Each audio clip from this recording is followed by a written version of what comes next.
Mini screen പ്രേക്ഷകർക്ക് ഏറെ സുപരിചിതമായ സീരിയൽ പരമ്പരയാണ് മൗനരാഗം.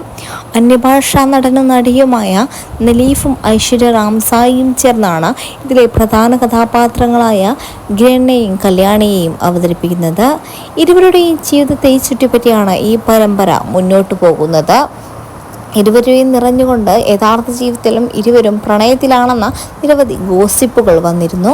പക്ഷേ ഇതിനെല്ലാം ഞെട്ടിച്ചുകൊണ്ടായിരുന്നു കുറച്ച് ദിവസങ്ങൾക്ക് മുമ്പ് സമൂഹ മാധ്യമങ്ങളിൽ ഐശ്വര്യ റാംസായും കാമുകനും ഒരുമിച്ചുള്ള വീഡിയോ എന്ന് പറഞ്ഞുകൊണ്ട് നിരവധി വീഡിയോസാണ് സമൂഹ മാധ്യമങ്ങളിൽ പ്രചരിച്ചത്.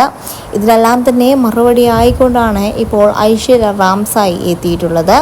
ഇത് ഐശ്വര്യ റാംസായിയുടെ കാമുകനാണോ എന്ന ചോദ്യത്തിനുള്ള മറുപടി കേട്ടാണ് എല്ലാവരും നെട്ടിയത്. വിവാഹം ഉടനെയുണ്ടോ എന്ന ചോദ്യങ്ങൾക്കുമാണ് ഐശ്വര്യ മറുപടി പറയുന്നത്. ഇത് ഐശ്വര്യ റാംസായിയുടെ സഹോദരിയുടെ ഭർത്താവാണെന്ന കാര്യമാണ് ഐശ്വര്യ തുറന്നു പറഞ്ഞിട്ടുള്ളത്.